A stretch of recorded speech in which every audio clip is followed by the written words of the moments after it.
અરવલ્લી જિલ્લામાં SOG PI ગરાસિયા અને એમની ટીમને હકીકત મળેલી હતી કે અહીંયા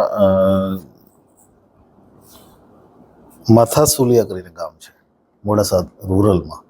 માથાસુલિયામાં એક વ્યક્તિ ગાંજો પોતાના છત ઉપર સૂકવીને કંઈક કરી રહ્યો છે શંકાસ્પદ.